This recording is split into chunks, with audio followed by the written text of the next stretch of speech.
Attention, listeners. Do you ever find yourself struggling to decide what to watch on a Saturday night when you're in the mood for horror? Or perhaps you're trying to round out your own horror film education. In either case, I'm sure you'll be able to make some great discoveries in my 10 by 10 horror watch list, featuring a breakdown of the 10 favorite horror movies from 10 renowned horror directors. We did a deep dive of the favorite horror movies from directors including Guillermo del Toro, Ari Aster, Jordan Peele, Quentin Tarantino, James Gunn, Rob Zombie, Martin Scorsese, and many, many more.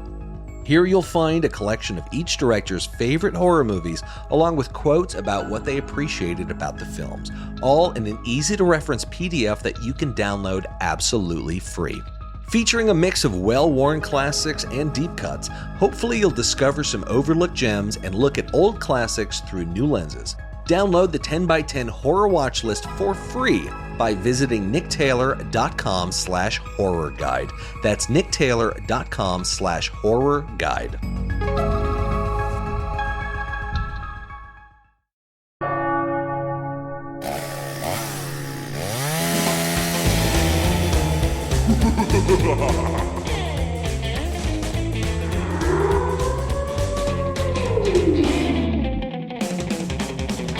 Welcome to the Nick Taylor Horror Show.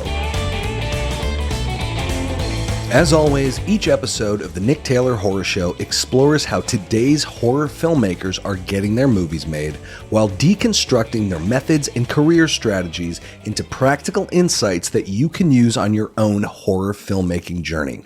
This includes their creative processes, funding resources, favorite books and tools, key life lessons, and much, much more. Kevin Lewis is the director of multiple features, including The Method, Downward Angel, The Drop, and The Third Nail. Last year, Kevin wowed the horror crowd with Willy's Wonderland, starring Nicolas Cage. And now, Kevin is back in the director's chair with his latest creation, The Accursed. When Elly is asked by a family friend to spend a few days looking after an elderly woman living in a remote cabin, she readily agrees, thinking a short trip to the woods will be a nice escape. But the cabin turns out to be anything but relaxing as Elly begins hallucinating in ways that blur reality with her dreams. As the visions take over, Elly realizes that she was lured there by a demonic presence hiding inside of the woman, just waiting to break free. I loved this movie, and it's hands down one of my favorites of the year. The Accursed is a refreshingly, unabashedly fun horror movie that delivers fun and scares in equal measure on like a Sam Raimi level. The Accursed is streaming on VOD beginning tomorrow, October 14th, and I recommend you put it toward the top of your Halloween watch list. The first 5 minutes alone are worth the price of admission. So this is actually my second time speaking to Kevin, and if you haven't listened to the first episode with him, I actually recommend hearing this one first. This talk with Kevin turned out to be one of the most practical and inspiring conversations I've ever had on the podcast. Kevin is just so the real deal when it comes to directing, and his level of enthusiasm is infectious, and he has very many wise words for all of us. I really love this episode and will return to it frequently. Without further ado, here is director of The Accursed, Mr. Kevin Lewis. Kevin Lewis, great to see you again. How are you? Good to see you, Nick. How does it feel having The Accursed in the bag? That felt like a pretty comprehensive project. How are you feeling right about now that it's out or coming out? I'm very excited that we finished this, and now everybody gets to check out what we've been working on. So yeah, it's good. Sweet. Well, I got to tell you, from minute one of the movie just grabs you instantly. I mean, cut all the foreplay out. It's just moment one, boom. Yeah. That opening sequence, I think, was one of my favorite opening sequences in a movie in a long time. It's so instantly gripping and just awesome, and it completely had me. And you didn't let up. I mean, the momentum of the movie was great, and yeah, I couldn't help but think, like, right before the credits start, like, fuck, that is how you open a movie.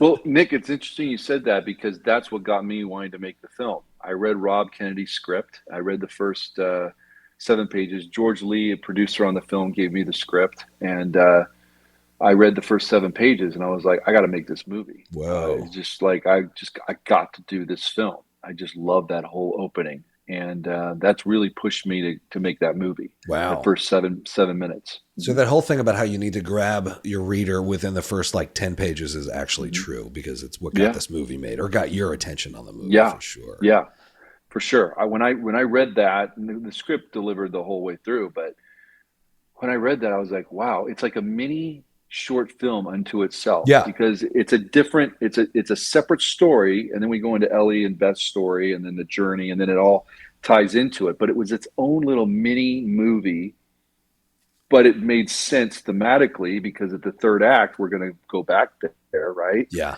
And in fact, the whole movie we're there. But the third act has more of that vibe that the opening sequence does. So I like films that have that thing where it opens up and then you watch a film and you're watching the story, you kind of forget about it, but then that thing comes back. Oh yes, I remember that, right? Right. And it ties it together. It's not just thrown in. That's what I liked about that script, is that when I read The Accursed, I was like, wow, okay, this all makes sense now. And that opening is its own little separate story, Yeah. which is really cool. So I'm glad you liked it. Yeah, I noticed that about it too. It basically, it was a fully contained story in the first like 5 minutes. It had a beginning, Yeah. middle, end, climax. And Yeah. if that could have been somebody's short film. That could have been just like a real Absolutely. It badass could have short totally, film. that's right, for sure. Yeah. Absolutely. So yeah, that's how you prologue, listeners. You you deliver a full story at the very Yeah. beginning.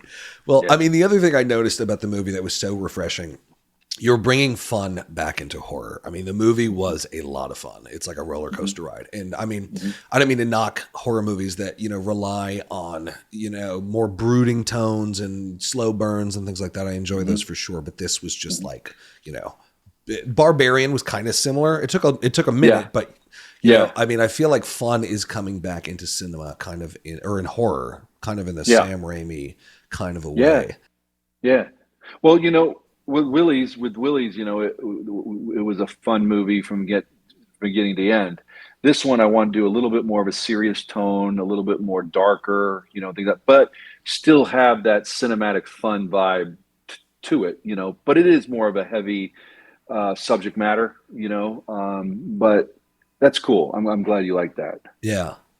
Well, my question was around pacing, Yeah. because the movie, it does get legitimately scary. There are kind of there was very intentional tension building, but then there's really fun sequences as well. So when it comes to horror, pacing is of the utmost importance. So I was wondering, what was your approach to pacing, and how did you kind of nail that? I mean, I feel like a lot of it is relies on the editor, but how did pacing Sure. factor into your approach to this movie?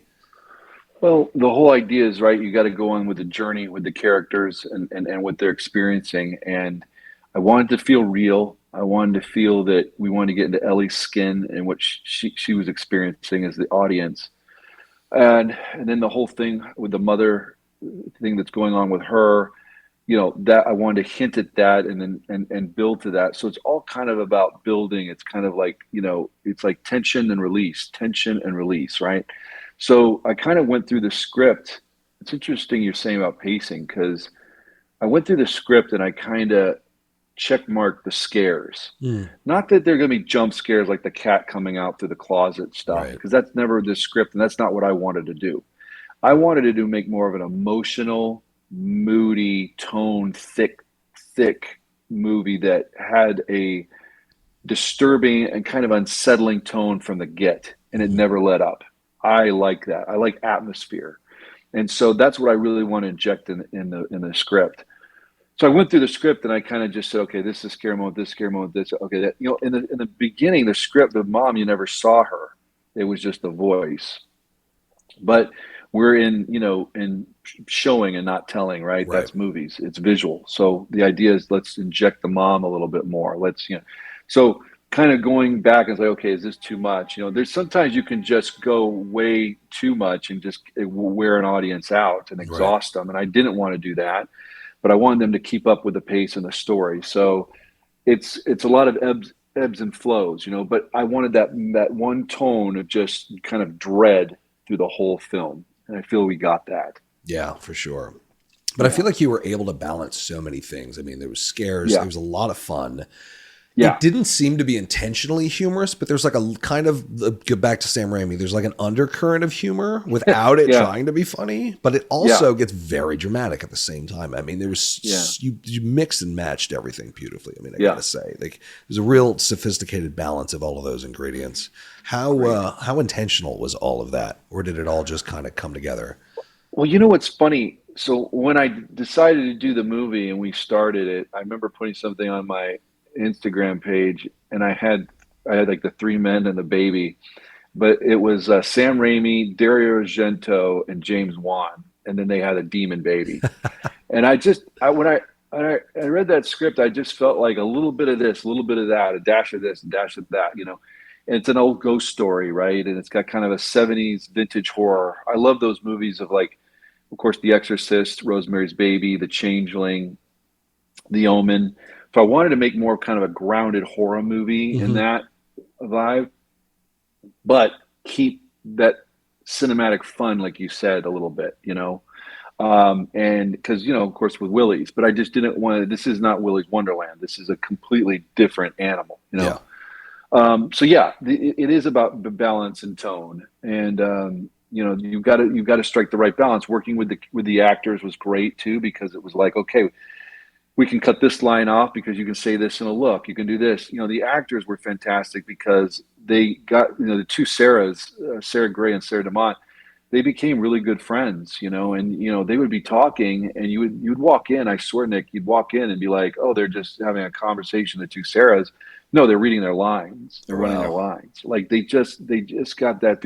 I'd pick up the headphones, and they would be going back, and I'd be like, "Man, it just sounds like they're at a coffee shop just talking." And that was great. That's what I wanted. So we really, all of us, the cast, worked on that, trying to make it as believable and as real as possible. Yeah. Well, how did Yeah. you get your? I feel like with movies like this that have a very specific tone, a challenge can be getting all of the actors on that same level, on the level Yeah. of the tone, so that there's that, Yeah. cohesiveness in the performances and consistency. So, how Hmm. did you Hmm. convey the tone to your actors and make sure they kind of stayed within that universe that you created?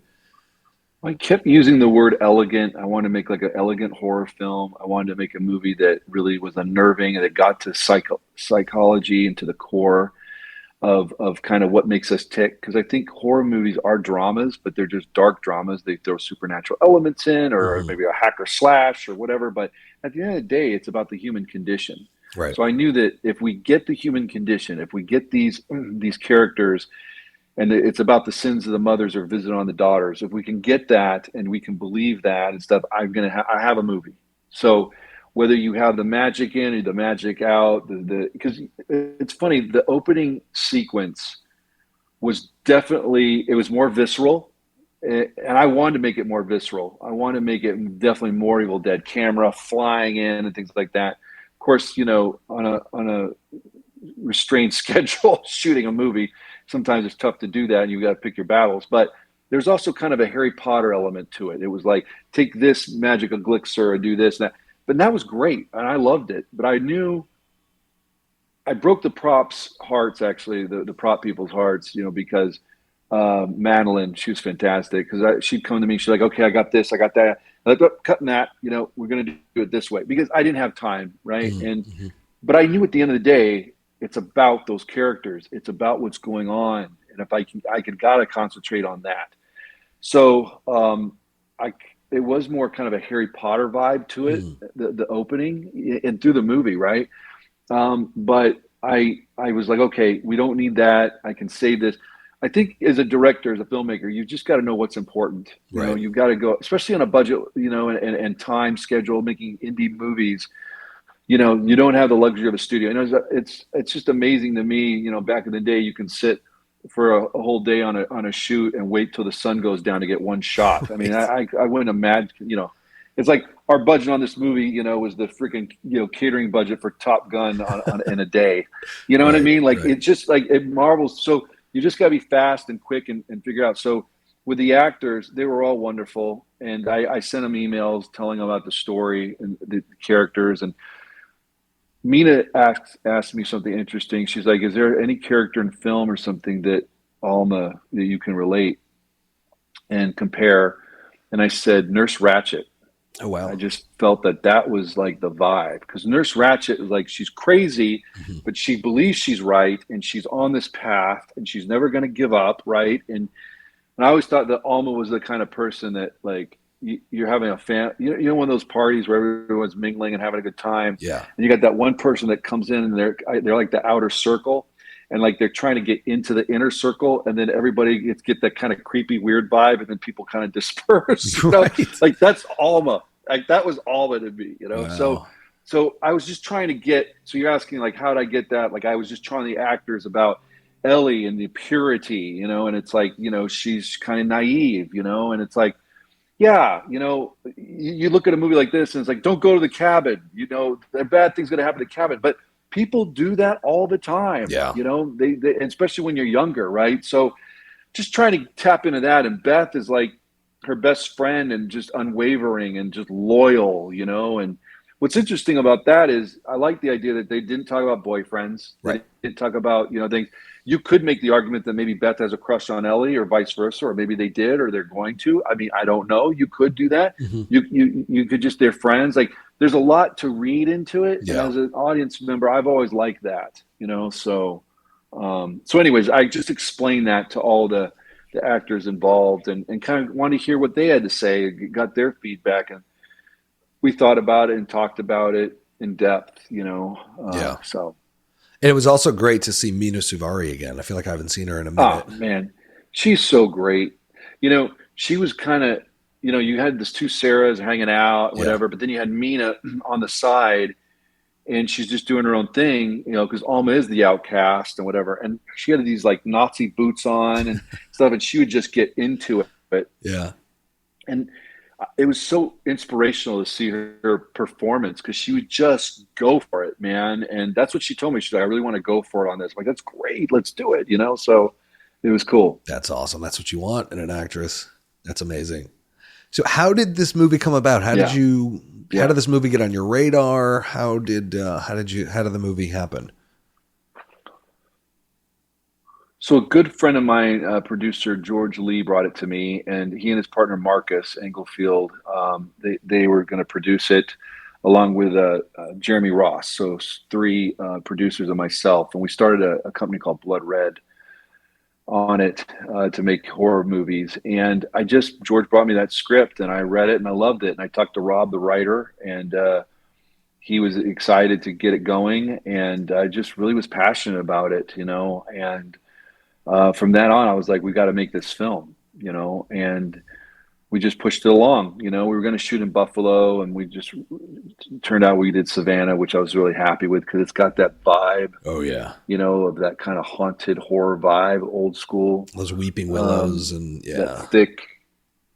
Yeah, it's great. You know, what's cool about that was we built the cabin. There was a school, an elementary school, and it closed down. Church bought it. It was during COVID, so the church had their sermons outside. So we took over the school inside. So in the gym, we built the cabin. So Burns, my production designer, and his team, Benji and such, we built the whole cabin. And it was kind of cool because it like reminded me of Evil Dead 2, you know, when they did the cabin. I think they did it in a high school gym too. But so that was cool. So I got to move the walls and do stuff, and it was great. I had my same team on Willy's. I had Dave Newbert, who was the DP of Willy's. He shot it. I had Ryan Liebert, who cut Willy's. He was the editor. I had Emwa, who scored Willy's and was the voice of Willy's. He did the music. It was really fun to bring the team back to do the, you know, because we just had such a great time on Willy's together. So that's awesome. You know, when she reaches shorthand with a crew, like, hey, on to the next. Yeah. You said So you built the cabin inside the gym. Did you shoot the cabin nighttime exteriors in the gym as well? Because those looked fantastic. Yeah, no. So we got a place that looked like it on the exterior. So we shot another location on for the exterior. And the interior we built. Mm-hmm. Gotcha. Yeah. Cool. Yeah, those night exterior shots, which are notably hard to do. Yeah. Those looked really, really good. So your DP slayed it. How was shooting in Savannah? Oh man, it was great. Again, it has this vibe if walls could talk, right? It Oh just yeah. feels like the ghosts. There's just so much that in the past that went on there, history. And so you can just feel it. It's in the air. I had a great time in Savannah, and it added another character, a layer to the movie, Yeah. for sure. Yeah, I feel like that's such a nice plus to have with certain places like Savannah or Hmm. Charleston or Salem, those kind of Yeah, spookier places, it finds its way yeah, into the movie for sure. yeah, Yeah. absolutely. So you made, I think Willy's came out in 2021, about a year ago or so, Yeah, twenty hmm, twenty twenty yeah, twenty one, And now it seems like you're yeah, making yeah. some fantastic momentum. I mean, Willy's came out. Now you have The Accursed. You have Oak around the corner. There's a movie you're doing with Chris Stuckman that was announced. I Hmm, mean, you, hmm, lots of momentum. Can you talk about your, this might be a strange question, but I feel yeah. like, talent is really, really important in this industry, but there's also other things that producers really look for in directors, like reliability, accountability, professionalism and things like that. So what would you kind of, aside from talent and how good Willy's was and all of your other movies, but from like, from a professionalism perspective, what do you think it is that are getting all these producers to greenlight all these multiple projects? Because you have this and two, you have like three movies on the way, which is just, it's incredible momentum. So what is it about you? I know it's a strange question, but what is it about you that you think is leading to all of these green lights? Oh boy. Well, I mean, you got to have passion, right? That's number one. Movie making is very hard. It's very difficult. It's not these Hollywood premieres walking around and stuff. I mean, it's 24/7 in the mud, in the dirt, right? So you got to have passion. I have passion for the projects that I'm working on. I really do. I'm also, I also come from a background with the independent world. It's like I know a budget. I know, things. I don't have a lot of money. I don't have a lot of time. I respect that. When I Yeah. sign on something, it's like I know, okay, this is what it's going to be, and it's my duty, to do it. It's just like you sign a loan, you sign for something, and it's like, well, nobody explained me, the directions. Well, at the end of the day, I signed for it. I'm Right. responsible. I believe in that, and so I take a fiduciary duty, especially when it comes to budgets with the producers, to heart. I'm in that. One thing is I love about like Spielberg, like with Raiders, like he did it. He brought it under time, under budget. He Wow. made Raiders. So I've always admired that in directors. Directors, yes, it's an art. Absolutely, it's an art, but that's commerce, right? And it's show business. There's all of it. So you have to take all that, in. I think too, you've got to be a good manager of people, Mm. right? Um, Especially on an independent film, everyone counts. Everybody counts no matter what. But on an indie film, if someone says, you know what, I'm out, the grip says I'm gone or whatever, it's like, what are you going to do? You're going to grip, So the point is that you need to treat people with respect, okay?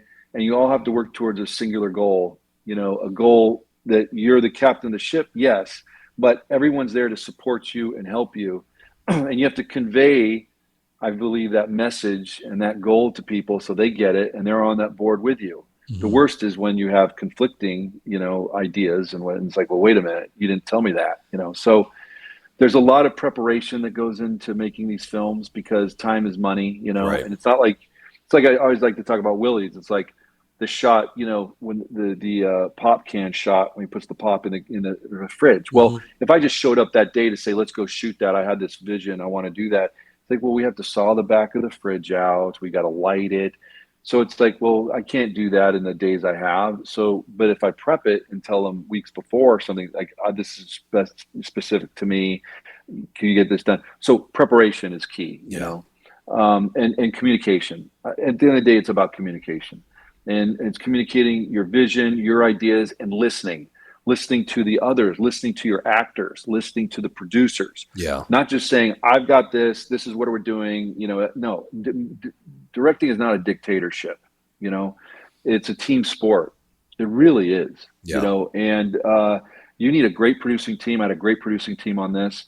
You need a great actors. You had great actors on this, a great crew. As I said, I brought all my guys back from Willie's.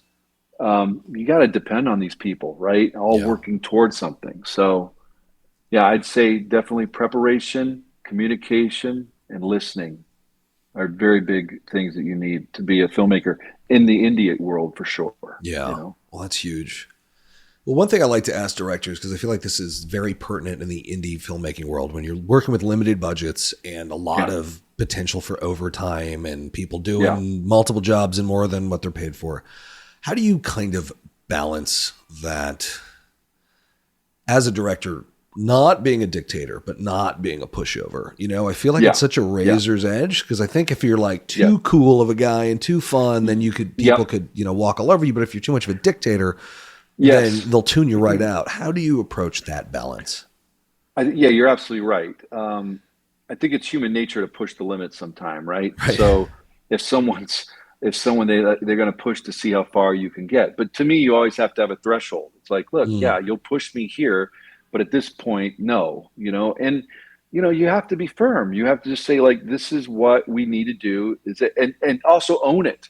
yeah. It's like, look, if my idea is not right, if you're telling me we can't do this or whatever, but we're doing it, either I sink or swim on it. I'll own it. I'll fess up to it. But just humor me and let's see it. Yeah. And it is a fine line on that. And I think at the end of the day, it comes down to vision. I think it's important rather to have a vision and suck at it and fail at it than just don't have a vision at all. Mm, I may have a vision, maybe it's not the right vision, but it's right for me that I'm going to do this movie. Now, if the movie's terrible or whatever, well, I have to own it, right? That's me. It was my what I wanted to do. But not to have a vision and just sit there and listen to this and that and then just kind of mishmash of stuff and whatever, you'll never get anything done and anything worthwhile. Too many cooks in the kitchen, right. right? So for me, it's just like you've got to have a vision. So I don't spark to a project until I have a vision. When I read that script or work on that script and I can see the movie and I go, oh, I get it. This is what it is. This is it. Then I'm on that road. And there's a lot of, and as fellow filmmakers out there will know and will understand, I always feel like there's that road where you're on and there's people just trying to knock you off Yeah. left and right, and you've got to just stay on that road, man. Stay on that path, because it's better to stay on that path to get to a destination than be knocked off and be wandering around and never get to any destination. Yeah. So, I feel like that's huge. Well, yeah. In yeah. our previous interview, we got into a lot of your history and your first few movies and getting Mm-hmm. your initial movies off the ground. I'm curious now, all these years later, what were some of the ways you got through periods of just being stuck, where you have the script and nobody's returning the calls, or they say we'll get you the money, but they don't get you the money? And how do you get through those time periods, or what do you do to get unstuck, rather? Well, it's funny, because going to film school back in the day, I always felt that they should have a class called Pass the Mm, Class. And the pass is basically filmmakers learning the word pass, right. and how to deal with that word, because that's a nasty word, man. And so I've had a lot of passes on projects. I had a lot of projects like we talked about, got up funding and then, crumbled. So it's hard, one thing, I love the movie The Big Picture, and I don't know if a lot of people have seen it, and it's an older film, but with Kevin Bacon, and Christopher Guest, I think, directed it. I love that movie. It's one of my favorite movies about filmmaking. And there's a scene at the end where he's this hot shot director, whatever, and they're trying to change his movie and everything. And then he gets cold and no one wants to deal with him and whatever. And he goes off and he reconnects with his girlfriend and basically has a life. Mm, And he goes on a trip. And in the movie, like I said, it's an older film, the answering machine, and he leaves his answering machine and the calls are coming in about his movie because he oh did like no. a killer short film, and they're like, "We got to see you. We got to blah, blah blah." And he's off on his trip with his girlfriend, and that meant a lot to me. And so what I mean by that is have a life. You've got to have a life. I have 4 kids. You cannot let this industry rule you. Mm, And there was a point where I did. There was a point where I waited by the phone, where I was waiting for everything. Where, I'm older now, and Nick, it's just like, look, F it, man. It's like I am who I am, man, and it's like I'll do what I get. I can't there's so many different things too. Like now talking to actors and things like that and knowing their process, it's like, it's funny. I had a dinner with an actor a couple weeks ago, and he was telling me how I was telling him the frustration. Sometimes you get a script, you don't hear or this and that. He goes, "Well, Kevin, we don't know if it's going to get financed. We don't want to get attached to something and love it, and then it collapses." And I'm like, Right. God, you're right. I've never heard that from a point of view, and it makes complete sense. They go through their stuff too. They like a part that they're dying to do, and then it doesn't get made. So I guess what I'm trying to say at the end of the day, it's yes, it's hard. It's hard to say, but you can't give your whole life to it Mm, because then they own you. You have right. to be able to walk away. And so whether that is to go read a book, to spend time with your girlfriend, boyfriend, your loved ones, to go in the sun, to go do a sport, whatever it is, have a life. Because I Mm, believe that that life that you have will help you become a better filmmaker. I used to be the guy that was just live, breathe, sleep, ate movies. And that's hmm all I did. And that's great. And I learned a lot. Film knowledge is wonderful, but it's not life. And movies at the end of the day to me are about life. And now I'm talking to the older. I'm 51, and so these I'm talking. I'm thinking back to my 30-year-old self, my 25-year-old self when I started making movies, and that's all I did. And now I have a life. I have 4 kids. And so you know that helps me. Yeah. I'm not obsessed over the script. They're not like in the script or the passes or this that. Okay, that's fine. And I don't know what they're passing on. Are they passing on? It's just not the right thing. Did they even see it? I don't Yeah. know. There's so many variables to this. It's amazing that any films get made. I've always said that. Yeah. Hats off to all the filmmakers that get any of their movies made because it's a miracle, right? Yeah. And then it's like getting the movie made, but then actually making a good movie, you Right. know? And that's why I feel really bad. Like these movies get ripped by critics. And it's like, God, you don't know what happened. Maybe they started out with a great script and the Yeah. producer messed it up, or the actor said, no, I want this to be about more of my character. The money guys came in. I mean, you don't know. We don't know. So all of that. And what is that? That's life. hmm That's just going through life. So my advice would be get a life to get something else to preoccupy you and that you feel nourished so you can Right. go back and maybe the script's not right. So you can go back and tackle it and get it, refine it, or maybe get a short film or get your reel cut better or whatever it is. It gives you that perspective. And I think we also need time off of the industry. This industry can just grind you down Oh, and yeah. grind you down. Now, it's funny. My son's a big gamer, and I remember talking to him about his playing games and get so frustrated. And I said, just let it go. Drop it. Don't play it for a week or whatever. Come back. And he'd do it. He'd like, Dad, I beat the game. It's like, exactly. You just need time off. And that's kind of like filmmaking, man. It's just Yeah. like, I need a break. It's like, okay, people are passing on the script or something, they're passing on my reel or what, okay, maybe something's just not clicking. So let me think about that. But I'm not going to get that answer right away. I've got to Mm. think about that and I got to give some time. So Oh, I know it's a wow. long, bloated That is explanation. such good advice, and I feel like it's so counter to a lot of bad advice out there, which is, oh, you have to be dedicated and on and 24 hours, blah blah blah blah blah. I Yeah. do think that there's something huge about taking time off, regrouping, Yeah. recalibrating your mind, and that makes you more creative. Not to mention It's funny. having. Can I say something about that? Please. I was at a film festival with one of my older films, Dark Heart, and I was there with John Dahl. I love John Dahl. He's made great movies. And I remember someone asked me about movies, and I was like, "Go for it. Just make it. You got to do it." And Dahl's looking at me, and his eyebrows cocked up. He's looking at me like, "Are you crazy?" And it's funny because I still think you have to have that. You have to have that go for it mentality. Nothing's going to stop you for sure. But I get where he was coming from too. Now I'm older. I understand what he was looking at. Yeah. So my older self is now thinking about my younger self, right? And talking of, if I could give advice. But yeah, I think, and now we're in such a world where it's changed, but it's like, I call it empty calories, but like, Mm. there's just so much out there, so much content, so much things.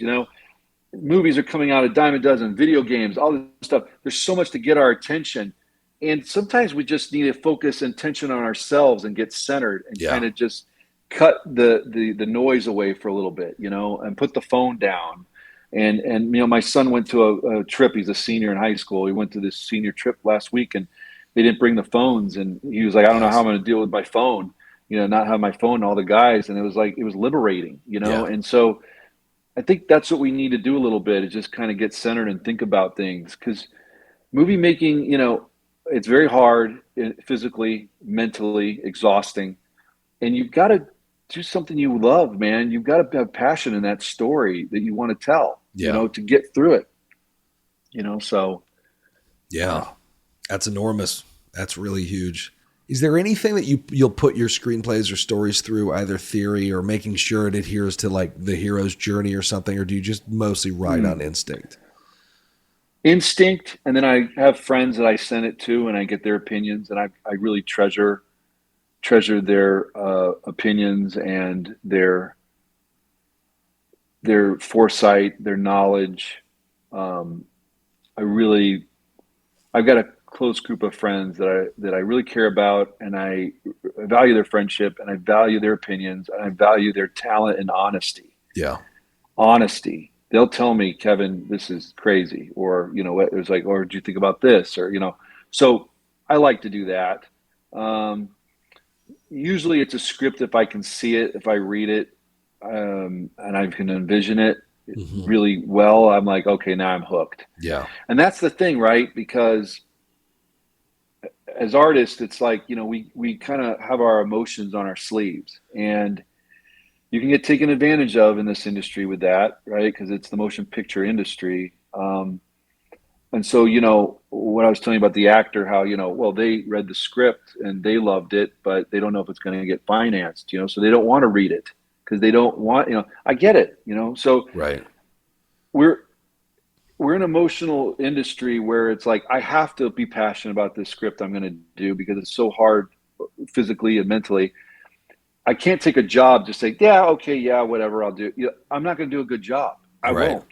So you have to give 110% of yourself on these projects, and it's hard because you're kind of opening yourself up, and but as artists, I think that's what we have to do, and it is very emotional attachment to things, and like I Yeah. said, there's a lot of moving pieces on making films. It's the money that falls in, the talent, the location, the tax credits. I mean, you name it, the producers, and so everything just has to click in just right.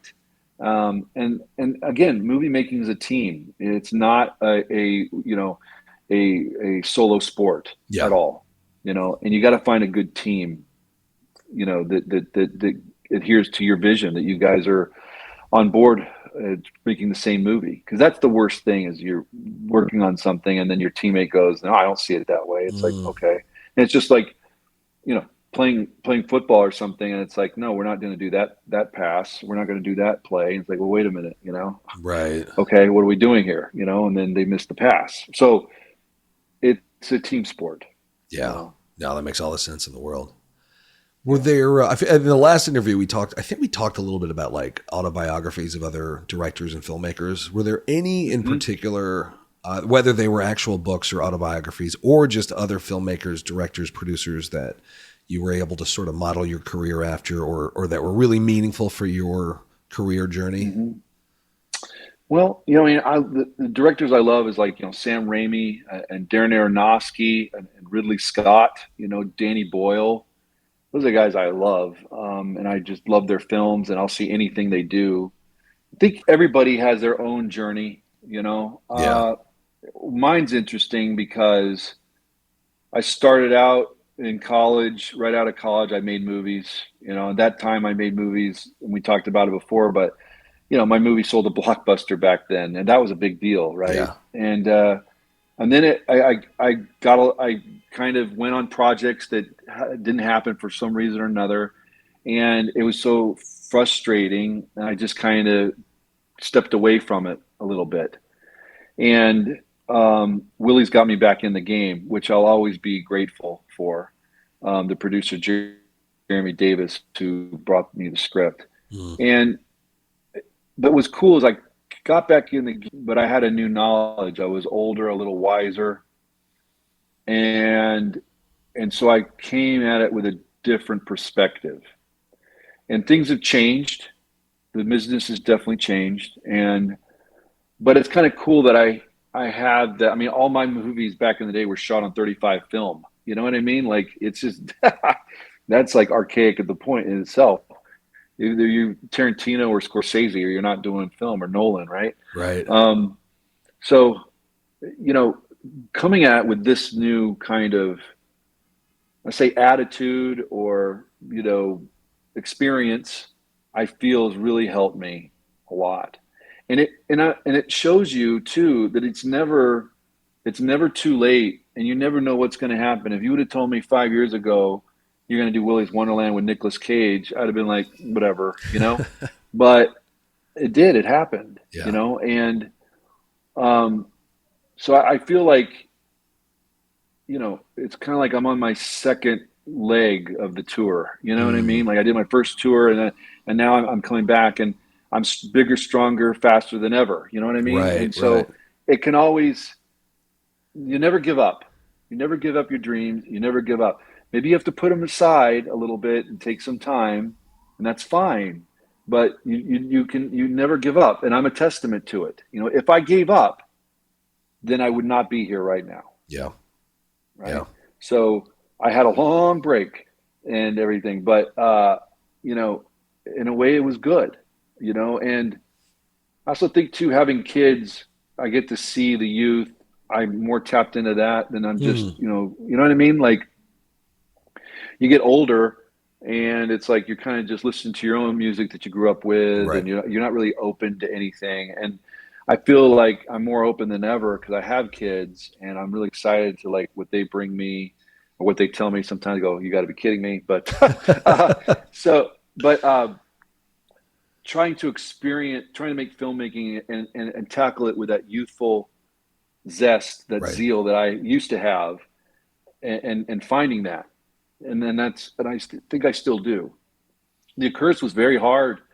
We built that cabin, shot nights. I mean, in the swamp, in the mud, but we had a passion to tell that story, to tell that movie, and you do a movie like that's very kind of emotional, with the crying and things like that could drain you, Yeah. it can really drain you. So yeah. So I just think having that experience has really helped me, and like, it's a testament, Nick, to just don't give up your dreams, that you got to keep pushing away.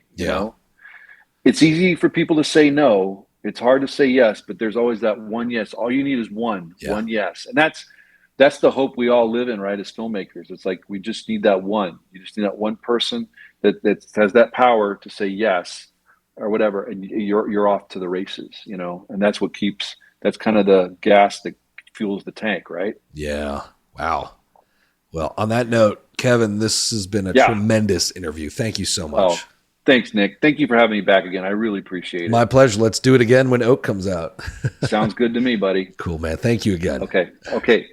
Bye-bye. All right. Here, as always, are some key takeaways from this conversation with Kevin Lewis. Number 1, hook them from the beginning. Pay close attention to the opening sequence of The Accursed. It's not only riveting, but it's a fully developed story in about 5 minutes. This is not only a pretty badass way to open a movie from a narrative perspective, but it's what hooked Kevin into jumping on board when he first read the script. Whether you're a writer or director, hooking the audience in the first 5 minutes can be very powerful, especially in horror. I really recommend studying the opening sequence of The Accursed in this context, as it's a masterful example. Number 2, and this is a big one, know what's important. In his years of directing, Kevin has learned that one of the most important skills a good director has is understanding where to invest in each movie. Not just money, but time, effort, energy, and focus. When making movies, you likely won't nail every ambition you have with each film. But you need to take an inventory of what's most important for each individual movie and its production value, and then prioritize those things above all else, especially when you're on a budget.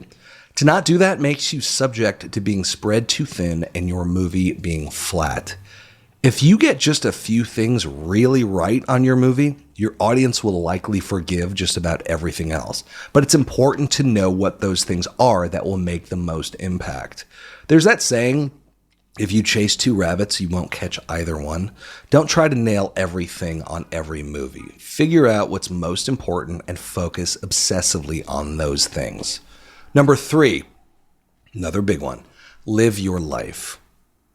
When it comes to a career in film, living a fulfilling and interesting life is important, not only for the sake of your creativity, but for the sake of your longevity.